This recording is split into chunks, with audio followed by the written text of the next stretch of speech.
right, Joe. So now let's get to the current roster.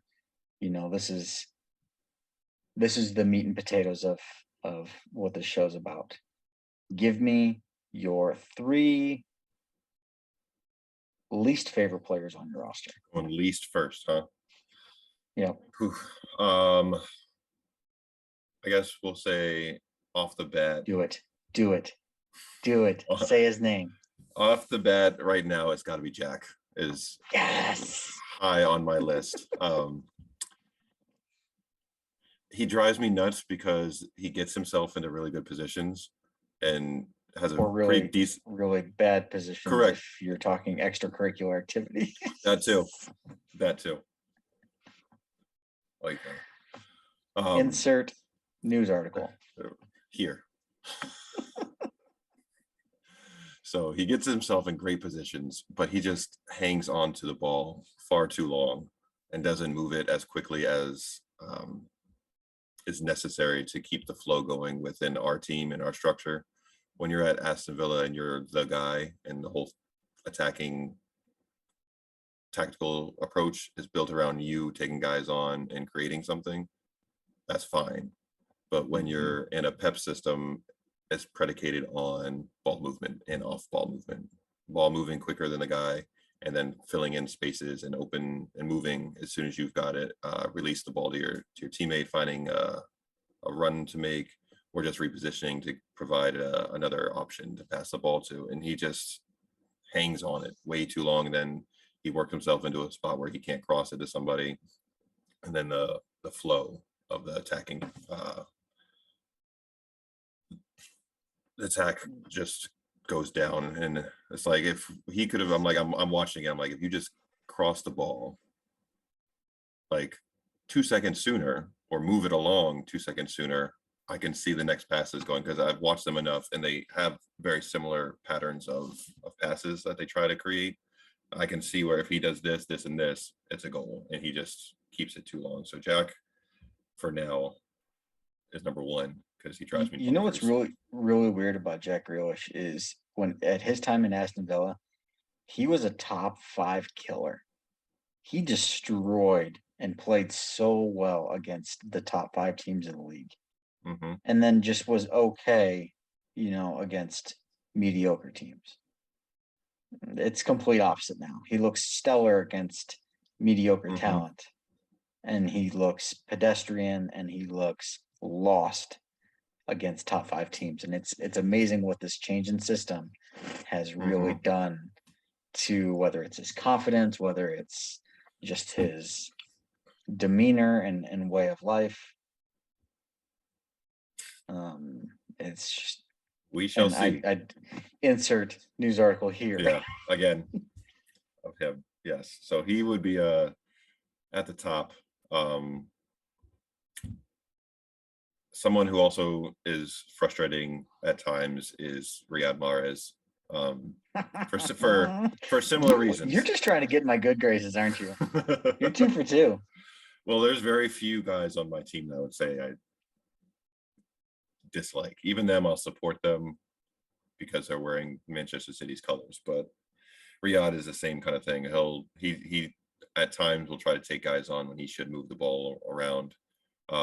And he's also in that same boat where he will put up 2 goals and assists against a mid to lower table team. And then when we go up against a team that we really need his creativity and flair on the ball, he just disappears for long stretches of matches. And he's one of the few that are not as hardworking off of the ball as I would like and prefer. When you see there's a couple of guys I'm going to mention, because we're going to do the flip side of this for both of us on guys that we really like on this club. And on the flip side, these other guys just run their asses off the entire time. And Riyad and Jack, that's not their forte. So those 2 are top of the pile for me. And then it's hard to find somebody else on the team that I dislike or are frustrated. It doesn't have to be a superstar. It could be a fringe player. See, even our fringe players, like guys that Oh, don't do I this. like. Ugh, Um, you're gross. I'll go with, um, even though he scored 3 goals this year from a defensive position, I will go with Laporte because he has um, just moments of what the hell are you doing out there that have led to some goals for us. And he's also one, I wouldn't begrudge him leaving, but has been one who has been in the rumor mill a lot of wanting to leave. So if He needs to leave because I want my boy to get some more playing time. some Nathan Ake. Mm-hmm. Well, Mm-hmm. he's gotten more run recently because of COVID and injuries to other guys. So, but I would say Jack for sure number one, Riyad a close second, and then Laporte recently has frustrated me more than others. So those would be my top 3 dislikes and or frustrating players. What about you? Dislikes. We're going dislikes. Yeah, negative first. We'll get that out of the way so we can This. I finish mean, on a this is positive note. this is actually really easy for me. One might surprise you. Actually, no, it probably won't. I've been pretty vocal about the players that I really dislike in this squad. I'm not gonna jump on that train and say Rom. I don't think that's fair to him to do so. There's a lot of mitigating factors on what's going on in his situation right now that we'll never be privy to. And his life, like I'm not naive enough to think that for 1 second, um, there's not more at play here than what's just going on. Right. So I won't say Rom. What I will say though is Ross Barkley, get the fuck out of my club. I cannot stand you. You are trash.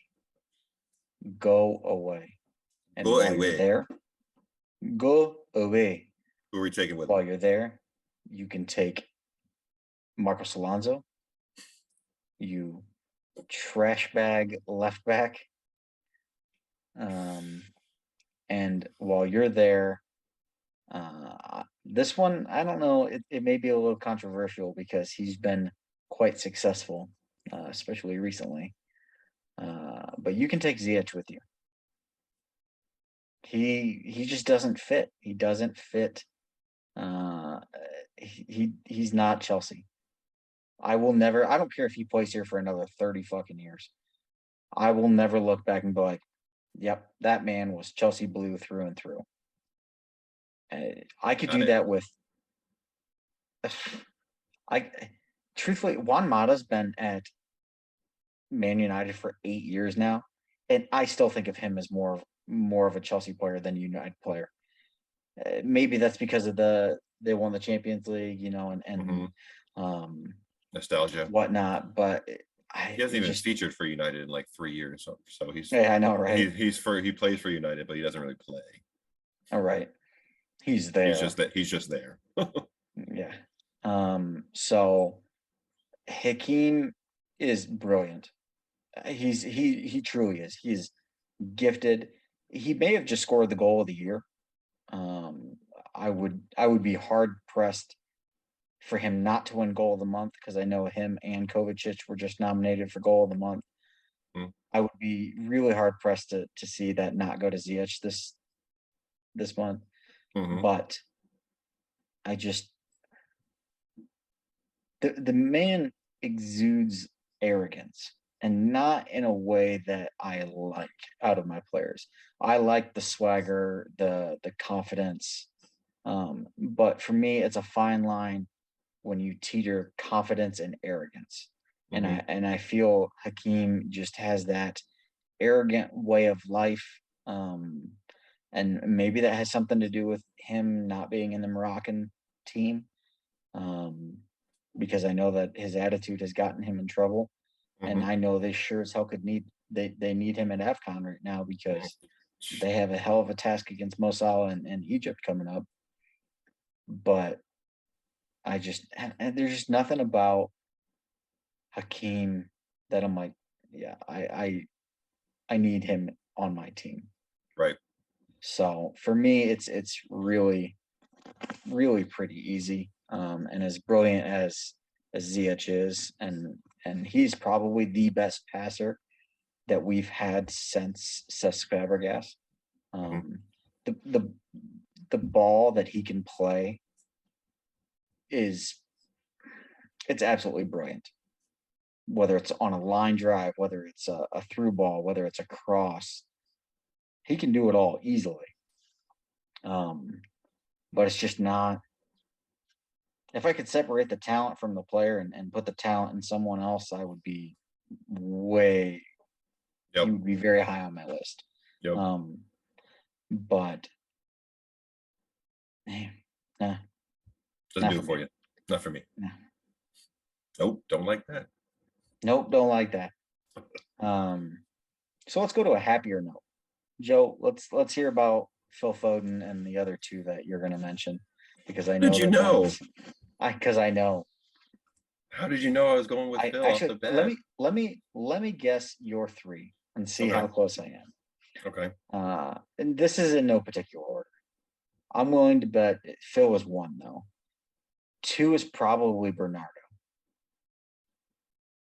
and three is either Ruben Diaz or Raz. So we clearly talk plenty of soccer together because the first two you are 100% bang on. Number one is absolutely Phil Foden. Man crush for sure on that guy. Love me Fanboy. Phil. Big time. I will fanboy real hard whenever I get to see him play in person.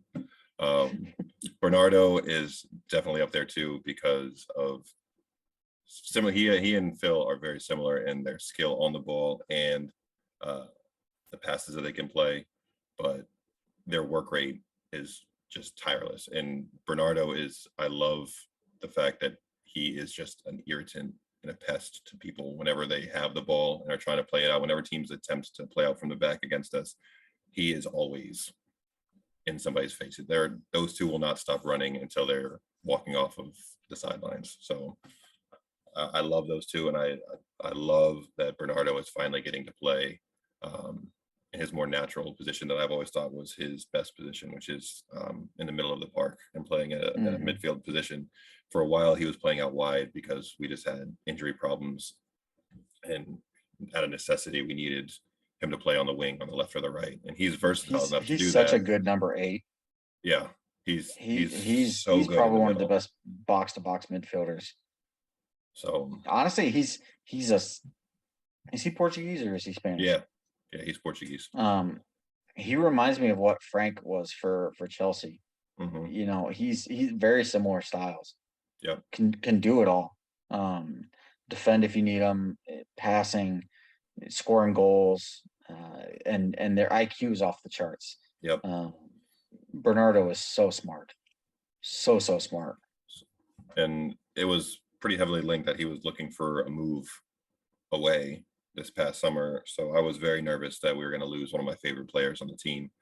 But he stayed and he has really nailed down. He's one of the first names on Pep's sheet. Last year, it was Ilkay Gundogan that was scoring all the goals and making a name for himself in the middle of the field to keep us in things. And this year, he's been relegated to sub duty because Bernardo's been playing so well. When Kevin has been fit, it's been those two. So, and Phil, there's not enough good things I can say about him. He's just, as long as he maintains a little bit of distance off of the pitch from what seems to be his best friend now in Mr. Grealish, then I'll be a little happier with him. But what he does on the Insert news pitch article is, here. and again, right here, news article. Um, so Phil and Bernardo are definitely two of my absolute faves.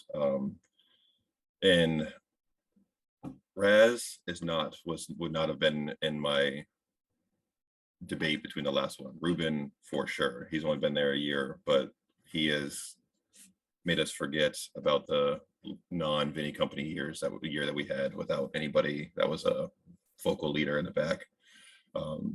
It came down to Reuben and actually Kyle Walker as my Oh two man, I forgot faves about Kyle. I because, didn't want to be cliche and pick KDB. yep, Because while KDB is great, like I've never gotten that vibe from you that you fanboyed over him. Like you respect the he's hell out of his he's talent and fantastic. He's a great player, and I love that he's on our team. I just haven't, I guess, connected the same way emotionally, because that's what it comes down to, is like watching them and then seeing like documentaries and watching all the behind the scenes footage and kind of, and Phil just been growing with him since he was first introduced in the team as a 17-year-old. So this is love like Kevin, last year, right? but it seems like it. Seems like it. So if forced to choose between Reuben and Kyle, I'm gonna go Kyle, because for all the things that he brings on the field, off of the field, he's one of the glue guys in the locker room that brings the fun, keeps the spirits up, and gels with all the guys. So what he brings off of the field has been super important for the club too.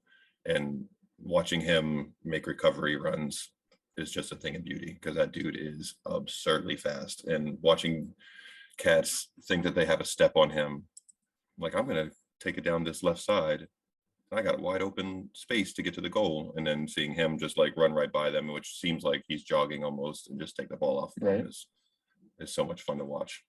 Whoopsies. Exactly. Yeah. Thank you. So Phil, Bernardo, and Mr. Kyle Walker, Kyle. At least I was right with an Englishman on the right side. for sure. It just was Kyle and not Rez, but Right. that's fair.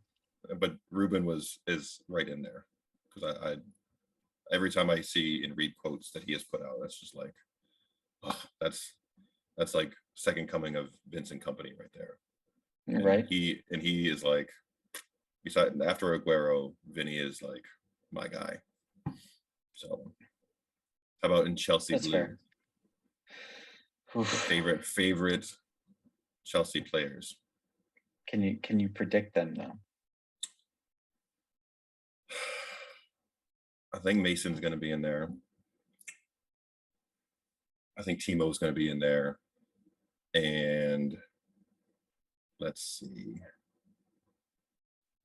And Eduardo. Eduardo. Mr. Mendy. Oh, Edward, not Edward. Eduardo. He's French, not Spanish.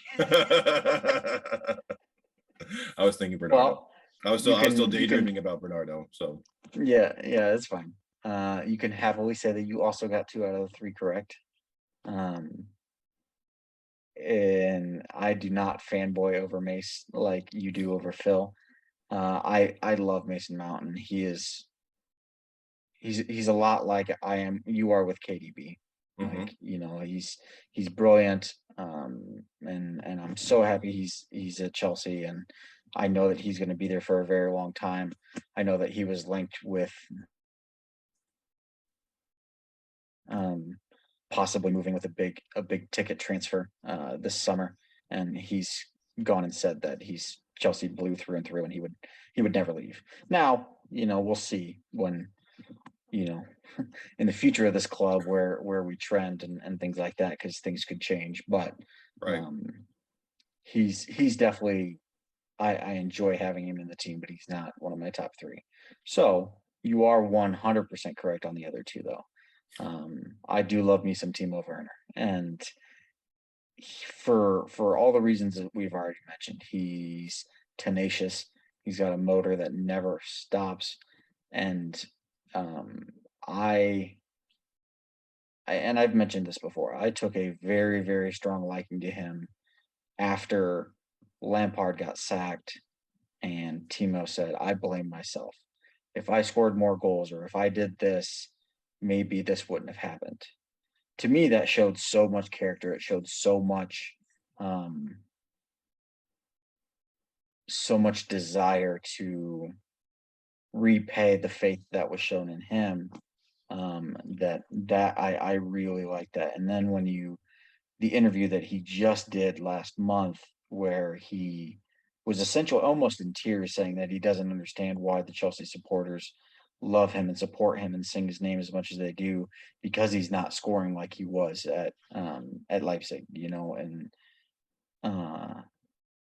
he said, just to hear my name being chanted and the crowds cheering me on is more than I could ever dream of. To me, that, like, it almost gives me that goosebumps, chills. Like, that's what you want. That is, like, you see players nowadays, they kiss the badge, like, they kiss the badge as a sign of respect, and that, I think a lot of players do it because that's the thing to do. Go I through the think motions kind of deal. a few players truly mean that, and Timo is one of them. I will laugh every single time I see that meme of Timo where he pointed to the Chelsea crest, but he missed. It says, even Timo missed this. Yeah. So I will get a good chuckle out of that, but there is not a player that I want more on my team other than Timo Werner right now, because of that. And truthfully, he's the same reason. To look at his backstory and to just see the struggles that he went through to fight, and to turn around and become the goalkeeper of the year. That right there is the reason. Plus, he wears number 16, and that's my number. And like, how can you hate a guy for that? Exactly. Plus, he's just damn good. That We certainly helps. Yeah, especially when we signed. And I will say this though, Kepa has been brilliant since Tuchel took over. He's rediscovered his confidence and everything. But I certainly do prefer Mendy over Kepa, just because of the presence that he is. Yep. 3. I'm really surprised you didn't get this one. This would be this is After I said the 3, and I was like thinking, I was like, wait a second, I left out probably the most obvious choice. So I know who it is now. So it is. do you want to say it, or do you want me to say No, this is your club. So by all means, sir. it? There is no other option The than little engine that N'Golo could. Kante. Yes, Two. man. He never ceases to amaze me. For that man to be 5'6", maybe 140 pounds, winning aerial duels, winning fights and tackles and things like that, and then to watch him get injured with like a serious knee injury, not ACL serious, but to come back and with one training session under his belt look flawless time and time again. Like, he's just yeah. I fanboy over N'Golo Kante. Understandably so, when you watch a guy work his ass off the way he does, and just the person he is too. It seems like too that adds a big part of this to me, is when they're quality people off the field too. Yeah. His run against Leicester this year, where he scored that left-footed goal that went off the post, is something that I would have never dreamed of when N'Golo first came to Chelsea. But he's starting to become more of a, I won't say threat. Let's not. I mean, he's more of a threat than Kovacic is. Yeah. Call to sack Kovacic. Yeah. As we like to call him. But I digress. He's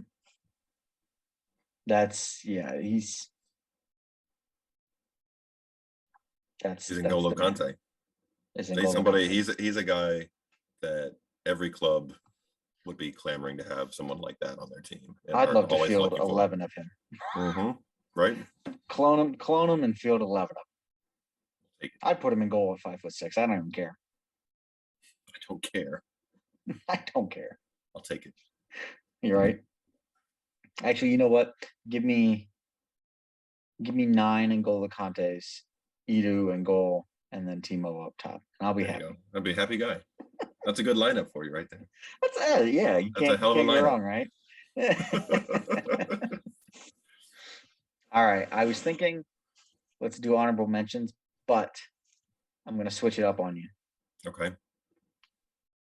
Give me one player that you love.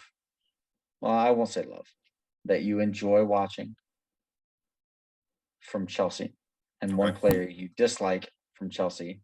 And if you say Jorginho, I'm gonna laugh at you. Somebody I enjoy watching. Somebody I enjoy Yeah. watching. You don't have to like him, but Right. you enjoy watching them because of what they. And let's caveat this with, they can't be mentioned yet. Okay. I got my guy, and he's another English right back. Oh, I love watching Reece Reece James James. play. His ability as a defender, along with his attacking prowess going forward, and how much he helps the attack going forward, and how obviously important he's been. Because as soon as he and Chile got hurt for you guys, that's kind of when things started going off track a little bit. So the importance level of It didn't his start. That fucking went off train derailed. the.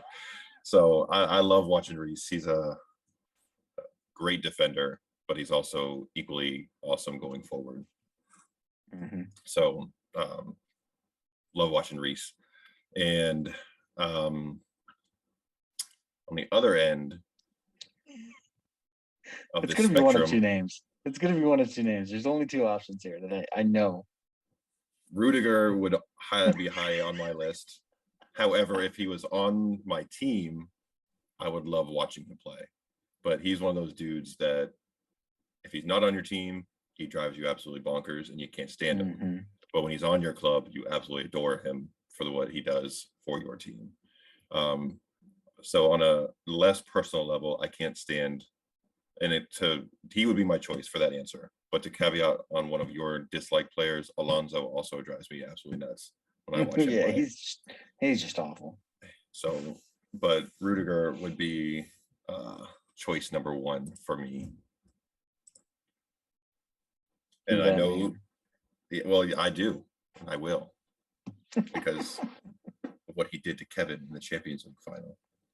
Well, get out of the way, Ginger. Move yourself. But Bernardo is not as much of an irritant as he is, or a pest. Bernardo is a pest. Mm-hmm. Rudiger is an irritant because he just gets on everybody's nerves. So that's not a Chelsea fan or a Chelsea player. So I love watching Reece. I would take him on City all day long once Kyle's gone. So y'all can go ahead and send him our way in a couple of years once Kyle's done. No. You have Cancelo. He'll move over to the right. Go away. Seat's taken. And then Rudy as a guy That's I dislike. fair. And let's flip the script and ask you the same thing. All right. I already know who. You can't say one of them though. You have to come up with somebody different than Jackie and Riyad based on your criteria. I actually wasn't going to mention either of them. Woo. For me, the player I enjoy watching the most is Rodri. He's everything that I love about N'Golo Kante. Just in a younger version, but he's got more swagger. He's very unassuming about it. He's not in your face, like, but you can tell like he's got the confidence, and it shows. And he's brilliant. It's for that young of an age to play at that high of a level, and be such a crucial part of Pep's system. Mm-hmm. I think that goes really understated and undervalued, at least in my opinion. For sure. So, what position did you play, Zach? okay, that's fair, and maybe a little bit of bias. There is nothing wrong with that at all. I'm just I was for I the was a little people. bit of a holding mid. Okay, Playing, yeah. so So it influences there's a little bit, that. which is totally understandable. Yeah. So, who don't you like? I can't stand Gabby Jesus. I just can't. There's nothing about him that I'm like, I don't fear him when he comes on. I Mhm. don't. I'm like, oh, okay, that's cool. Like, put him on the pitch. I don't care. Mhm. When I play against him, I don't think he. I don't know if he tries. And maybe I'm not seeing enough City matches, and maybe I'm completely off base. But every time I watch him, and this has been times when he hasn't played against Chelsea, he just looks very uninspired. For the same thing that Chelsea fans are crucifying Rom for right now. Mhm. Although Rom looked brilliant in the last match against Tottenham, but it's Tottenham. Gabby is exactly that same uninspired self, at least from my perspective. So Gabby would be easily my least favorite, not named Riyad Mahrez and Jack Grealish. Jack Grealish. He is frustrating for City fans because he's lacked the clinical finishing ability that you're hoping for out of a striker. When your call to fame as a striker is your work rate when you don't have the ball, that's not generally a great thing to be your forte when you're Yeah. supposed to be a nine and a striker. You're supposed to be putting the ball in the back of the net. It's done him a world of good to move out to the right wing. He's been more effective out there than he was up down the middle. But I think you're spot on with most teams when he's in the lineup. There isn't a lot of like, oh, he's coming on or he's in the starting lineup. We got to worry about something that he does well. He's serviceable, but he's never somebody that the I guess the City faithful have really like latched onto either. So I think it's one of those things that, like, okay, if your work rate off the ball is your prowess, that's fine. So long as you're finishing the ball as well. exactly. That's fine. You know, hang your head on that. Is have that work rate. Because I love players with high work rates, especially without the ball. But if you're not doing the one thing you're being paid for, and you're also not really doing what you're supposed to be doing as far as work rate goes, then I think it's time for you to sow your oats in greener pastures, my friend. Yep. There's going to be some turnover here pretty soon. We'll be talking about this in the next piece of the episode is where our clubs are heading.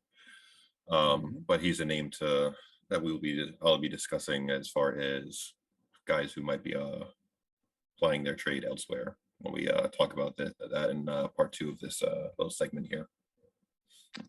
Couldn't have said it better myself. I was actually just going to segue and say that thank you all for joining us on this first episode of the current state of City and Chelsea.